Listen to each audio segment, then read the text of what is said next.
Hello, hello, hello mes amis, je vous salue à toutes et à tous et vous remercie, surtout à mes abonnés, je vous remercie. Merci, hein, avec un grand M.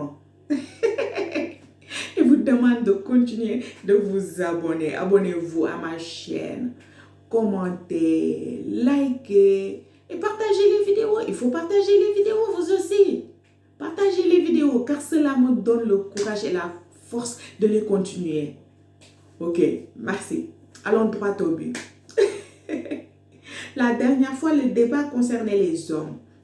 Les hommes qui traitaient mal leurs femmes, les hommes qui dévalorisaient les femmes, les hommes qui ne donnaient pas de la valeur aux femmes, en fait. Qui se comportaient mal avec les femmes. Et aujourd'hui, c'est au tour des femmes. Et femmes. Je vous dis, hein, de la même manière que Dieu a créé des hommes mauvais, des hommes qui sont l'incarnation du diable, de cette même manière, il a créé des femmes qui sont mauvaises. Hey! Des femmes que toi-même, tu as honte quand tu les vois. Des femmes qui font la honte de l'humanité. Ça existe, oui. Et elles sont nombreuses. Elles sont nombreuses. Il y a certaines femmes qui aiment se voiler la face. Il y a certaines femmes qui aiment incarner des rôles qui ne leur conviennent pas. Toi, ton mari gagne 100 francs. Toute la famille compte sur ces 100 francs-là pour vivre. Pourquoi tu veux vivre au-dessus de ces 100 francs? Tu ne peux pas te limiter à ces 100 francs. Tu veux vivre avec 200. Et madame, tout ce qu'elle voit dans le quartier qui est joli, elle prend. Tout ce qu'on vend, elle prend. Cheveux naturels, elle prend. Sac, elle prend. Chaussures, elle prend. Tissu, elle prend. Tout c'est pour elle. Ces mêmes gens-là vont venir te mettre la honte chez toi. Il faut limiter nos besoins. Il faut limiter nos besoins. Comme je l'ai dit, la vie, si Dieu te donne ça, Dieu n'a pas tout fait de la même manière. Il nous a pas tous créés, il nous a créés de la même manière, mais il nous a pas tous donné les mêmes moyens, les mêmes qui. Si tu vois une voisine qui peut se permettre de s'offrir une voiture, cheveux naturels, chaussures, c'est parce qu'elle a les moyens. Si toi tu ne l'as pas, ne fatigue pas ton mari. Vous n'avez pas les mêmes possibilités, ne fatigue pas ton mari. Ne t'amène pas des ennuis, ne t'attire pas la honte. Car ces mêmes gens que quand ils te donnaient leurs marchandises, ils riaient, ils te disaient des belles paroles. Ces mêmes gens-là vont venir te foutre la honte, ma chérie. Ces mêmes gens vont venir te faire honte devant tes enfants, ta famille, tes proches, ton mari. Tu t'imagines cela? Nañu yemale suñu bëgg-bëgg en tant que jigéen. Boo gis ne kii kat am na possibilité jënd oto, jënd cheveux naturel, jënd dàll, jënd kii yow nga bëgg def ni moom chaque mois nga jënd lii te ñàkk fayda yoo xamante ne amal la sa importance te am na yoo xamante ne moo gën a am solo yu taxaw. Suba nit ñooñu nga xamante ne jël nga seen bagage biñ la koy jox di ree di maslaak def yu kenn xamul bu ñu ñëwee fayeeku la benn yoon ñaari yoon nga di leen dawloo ñetteel yoon bu ñu ñëwee na nga toroxal gàcce loola sa kanam njaboot sa kanam nawle sa kanamu jëkkër loolu dafa ñaaw nañu jëmale suñu bëgg-bëgg comme ni ma ko waxee rek man pour man solo am na importance gaa nga solo rafet yooyu neex na c'est bien beau mais sa doole fu mu yem yemale ko fa. Et le plus important c'est pas ngay sol yére cher kii def lii le plus important c'est d'être correct propre. Man loolu laa am habitude di wax le plus important mooy nga correct nga sol correct c'est ça le plus important mais yenn yëpp ay futilité la pour man. Cheveux naturels 100 000 150 000 tissu yu ki boo amee possibilité nga def ko boo ko amul nag bul teg sa bopp coono. am na ñi nga xam te ne nag dañoo jaay seen ngor ndax xaalis. Il y a certaines femmes qui toute leur vie c'est l'argent. Elles n'ont plus de dignité, elles n'ont plus de personnalité. L'argent. Comme j'ai l'habitude de le dire, l'argent c'est bel et beau. L'argent c'est bon d'avoir l'argent. Mu wóor la ne yow boo amee soxla nga làmb sa poos kat daj loo ko fajee loolu moom lu neex la booy tëdd sa xel day dal da ngay kii tu t'offres tout ce que tu veux mais c'est pas prioritaire dans la vie nga jël sa àdduna yëpp teg ko ci xaalis ba mu jaral la nga jaay sa ngor jaay sa dignité.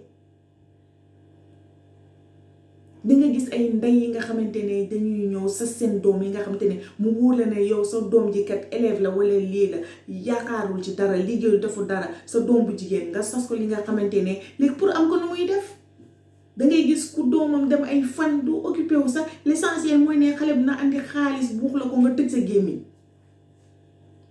kooku yow yaa koy encouragé ci li muy def yow yaa ko dugal sax ci li muy def pour commencer avant encouragé ko. yaa ko ci dugal. Il y a des femmes que pour l'argent elles sont capables de tout de vendre leur dignité leur fierté tout c'est non il faut qu'on se ressaisisse war nañu xoolaat suñu bopp xool ni ñuy dundee.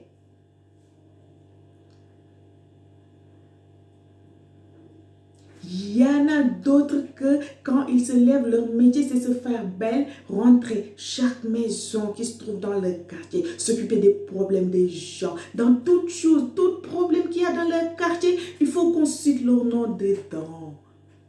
Ñu xamante ne maanduwuñu boo xëyee ce métier mooy lan sañse dugg kër gi génn fee yaa ngi lijjanti problème famille nit ñi yaa ngi tas sëy nit ñi yaa ngi dugg ci diggante doom ak ndey lu ci sa yoon doo toog sa kër nga lijjanti ko te day fekk am na lu la doy yaa ngi kër yaa ngi jëkkër yaa ngi njaboot yaa ngi mais toogal gérer sa kër mais déedéet. C'est la bonne qui doit tout faire chez elle. Elle, son métier, c'est faire la rue. Porte à porte. S'occuper des problèmes des gens. Si sa maison est propre, c'est la bonne. Ses enfants sont propres, c'est la bonne. Si son mari marche, c'est la bonne. Et la femme là, que tu dis bonne, demain, elle te prendra ta place. sa kër bu setee jànk bala sa doom bu ñu setee jànk bala sa yére jëkkër bu setee jànk bala sa jëkkër bu lekkee jànk bala bu subaa jànk bi nangu sa place bu subaa mu féetewoo sëy bi te boobaa bu lox dara wala bu subaa mooy ñëw di wucceeg yow ci kër gi nag looloo neex boobu nag mooy wu neex bi ngay naan def maa taraay def na ma lii sa jëkkër deful dara yaa sacrifié sa bopp. Tu t'es creusé toi-même ta propre tombe. Parce que demain, la femme de ménage là, va prendre ta place, va occuper ta place. Elle va devenir la maîtresse de la maison. Ou pire encore, ta coépouse. Tu vois, de femme de ménage à coépouse. Et tu vas commencer, mon mari m'a trahi, ton mari n'a rien fait. Tu t'es creusé toi-même ta tombe. Jigéen taamu nañ ci ñaar gàtt laa meñ gàtt tànk waaye koo xam te ne lu ne nga lijjanti lu ne nga dugg ci sa tànk bi nga jël ko def ko ni balwal maaba fu ne yaa ngi fay dugg lu ne yaa xam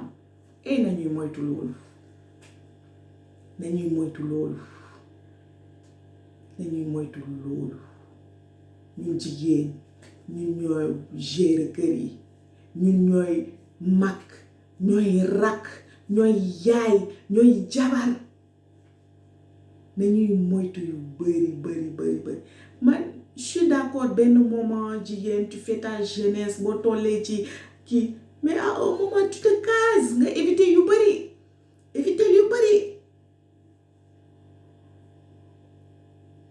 éviter yu bari waaw ba pare ñun dañuy am kersa di waxtaan ak suñuy doom yu jigéen yi boo amee doom bu jigéen bul am kersa di waxtaan ak moom di ko jàngal àdduna di ko wax say jaar-jaar ba ci say erreur bu rus di ko raconter comme ça demain elle évitera de faire les mêmes erreurs que toi lii ak lii ak lii def naa ko du lu baax moytul suba jaar ci parce que ça va te gâcher la vie. Tu penses que les enfants elles sont idiotes? Non. Parce que maintenant le monde a évolué, c'est pas comme avant à notre temps. Léegi xale bu 5 ans moo gën a muus ñun suñu temps xale bu 10 ans. Xale bu 5 ans lu mu xam ñun xamuñu ko. Léegi monde dafa évoluer nañuy waxtaan ak suñu doom yi di leen jàngal ne alal pour nga am foog nga ñàkk danga war a ñàkk danga war a sonn pour nga am di bàyyi di imposer suñu doom yenn yi di leen pousser ñuy def yu bon yooyu yëpp jigéen ñoo koy def man balaa maa dee ab xale bu jigéen génnee fee naan waaw ñu nga def sa tooxadoo ne ñu ne la lu tax nga def ko nga ne waaw pour teral sama ndey ak sama baay mais booy teral sa ndey ak sa baay defee ko ak defin bu rafet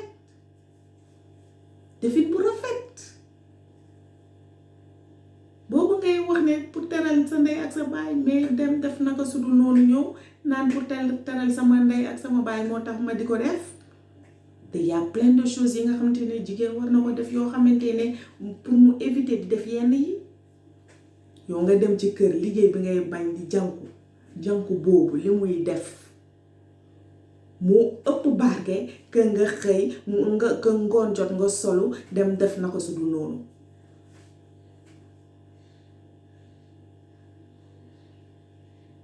nañuy xoolaat suñu bopp ñun jigéen parce que dafa mel ni léegi góor ñi bu ñuy manqué respect ci ñun la parce que dañuy gis comportement jigéen yu bari fii mu doon ñuy comporté woo ni nga xamante ne ñu ñaaw la ñaaw des comportements qui ne sont pas adéquats à notre qui je ne sais pas comment on peut les dire.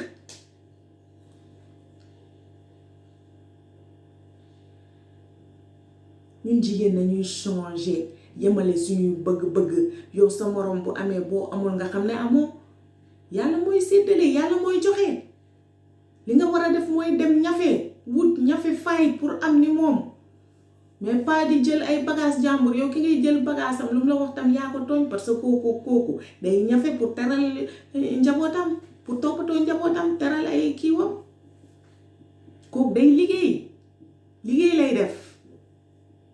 nañu yemale bëgg-bëgg yi am na ñi nga xamante ne seen kër dañ koy jël histoire mel ni madu rek guddi bëccëg fajar histoire doo may sa jëkkër jàmm guddi doo ko may jàmm bëccëg fayit rek foo leen toll seen kër ngeen jël ko transformé ko en ring de boxe mais xoolal xale yooyu bu ñu màggee ambiance boobu xale boobu c'est fort possible mu violent yàlla rek ko mën a suturaal pour mu génn pour mu bañ ko doon mais bu dee góor day foog ne ambiance boobu ak jigéen tamit noonu la war a traité jëkkëram wala jabaram histoire fight xeex guddi bëccëg fu mu toll nañu moytu loolu nañu moytu yooyu ñu xoolaat suñu toogin ci société bi parce que jigéen dafa war a pour commencer respecter boppam yow boo respecté sa bopp rek ku ñëw dina la respecté boo respecté wul sa bopp rek ku ñëw nit moom nu mu la gisee nag rek noonu la lay jàppee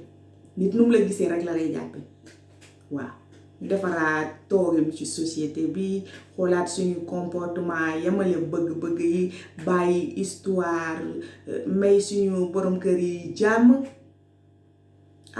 loolu de laa gis mooy solution te suñu doom yi ñu bañ leen di pousser ñuy def na ko sudul noonu parce que suba yow xamoo yow li nga koy pousser mu def danger bi ci nekk xamoo danger bi ci nekk ñuy waxtaan aussi ak njaboot yi nañuy bu ñu rus di aborder yenn sujet ak suñu doom su doom bu jigéen bu ñuy am kersa bu ñuy rus waaw defaraat toogim daal c'est très important ok merci merci beaucoup ainsi s'achève la vidéo d'aujourd'hui. Ok, je vous donne rendez-vous dans une autre vidéo. Je vous dis merci de tout mon cœur. À la prochaine. Portez-vous bien d'ici là.